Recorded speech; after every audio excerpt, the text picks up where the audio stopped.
Hi, everyone. This is Slew. I'm Bob Berman, here to be one of a team who is going to bring you very special live images from around the world to celebrate not only the equinox, the start of spring, but the earliest equinox of our lives. The media hasn't really caught up with that one yet, but we're going to talk about that. And one of the reasons this is also special is we're doing this in conjunction with what I believe is the oldest publication, continuously published magazine in the United States, which is the Old Farmer's Almanac. We're going to have the gardening editor, Marianne, on with us. And we're tying this in with the whole world, with life, with things that are happening that only occur during the time of the equinox, especially this very special equinox. This is the sun as we're seeing it at the moment. There's a lot of explosions going on in it. You can see on the upper left, there's a giant solar flare occurring, and those long dark lines are prominences that are seen as if we're looking straight down on them. Bring in Marianne Jarvella. I've been working with her for 20 years or so. It's hard to believe that we've been at this for so long. I guess I should mention that in addition to being Slew's astronomer here, I'm also the astronomy editor of the Old Farmer's Almanac. So I'm wearing two hats and very much intimately connected with and very proud of both of those organizations and media organizations. But enough about that. Uh, Marianne, hi. How are you today? Hi, Bob. How are you? I'm really good. And you're out in, I believe, in Dublin? New Hampshire, right? Yes, that's correct. And And so the sun is shining here. and you are the gardening editor at the Old Farmer's Almanac. I'm the astronomy editor. You're the gardening editor. The sun, of course, figures into both of these things because we don't have plans without the sun, do we? No, we don't. And right Uh, now, the nature is coming to life. So we have the crocuses blooming, like you can see here. And we have trees budding, and nature is coming alive.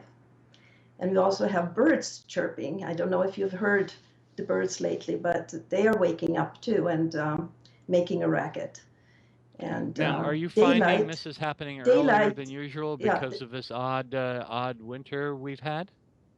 yeah, it's day length that causes them to start singing in the morning. So with the longer days, uh, their hormones are triggered and they start singing. And they usually sing early in the morning when everything is quiet. So if you haven't had a chance, get up early in the morning when the sun rises and you can hear all the birds. So what we're saying then is that it's not this odd um, winter, probably influenced by El Nino this year, that's causing these flowers to be blooming now and the birds to be singing now. You're saying that everything is as it should be and all of it is happening on a normal schedule? Is that what I'm getting from you? Uh, yes, but I think the weather has a little bit to do with the earlier spring that we are seeing. So, but the day length has a big part of this, and and we can see the earthworms emerging, and actually the full moon in a couple of days is traditionally called the full worm moon. The Native Americans used to keep track of the moons so they could tell when the seasons changed. So they named the moons, and it's also called the sap moon because the maple sap is flowing right now. This is the time when you can find the first spring greens growing in the fields, and the first settlers.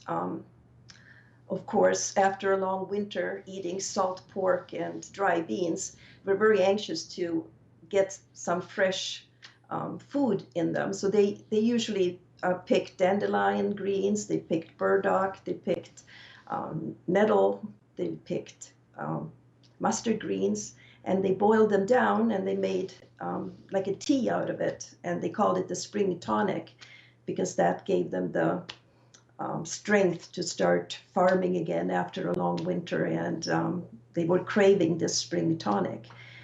And nowadays, of course, you can buy greens in the stores all winter long, but I'm not sure if you're familiar with fiddleheads, and that's the ostrich fern that starts growing right now, and it opens up, and you can pick the fiddleheads and put them in different recipes. You can just put them in olive oil with some garlic, and they're delicious. And there are also ramps that grow wild that you can pick, and that's a wild leek, and that's also very delicious to eat. And garlic scapes, the tops of garlic. This is the time when around where I live here, this seems a little early for gardening, but it isn't, is it, Marianne? This is the time No, to do stuff. What should we be doing? well, this is the time you really should be planning your garden and get the vegetables that you want to plant, the seeds. You can start seeds indoors. I already have tomato plants growing in my attic where I have nice big windows. And another thing that you can look at is the appearance. It's called phenology. So you can look at what the nature is telling you. Like if the daffodils are in bloom, like you see here on the screen, then it's time to plant your beets and carrots. When the dandelions are blooming, then it's time to plant your potatoes. And the farmers, centuries ago, that's how they knew when to start planting their gardens. And a lot of people still do that. So there's a way to look at nature and figure out when to plant.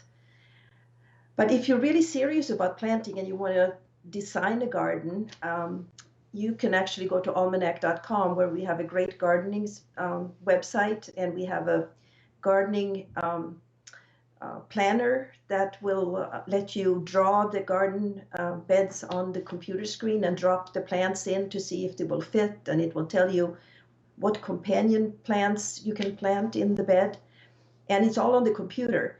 And then you just print it out, and then you can go out and plant your vegetables the way, the best way, so they can grow well. And we also have a planting calendar, so you can type in your zip code and it will tell you the best planting times for different vegetables. And that's all on almanac.com. Any others thoughts about the equinox that come to you? You've been observing this and writing about this for so many years, Marianne. Well, Uh, well, there's always the folklore around the equinox too, because people have been balancing eggs, standing them up on the equinox, and they believe that's the only time that you can do that. And you know, of course, you can try it in May or June, and you will probably be able to balance them too.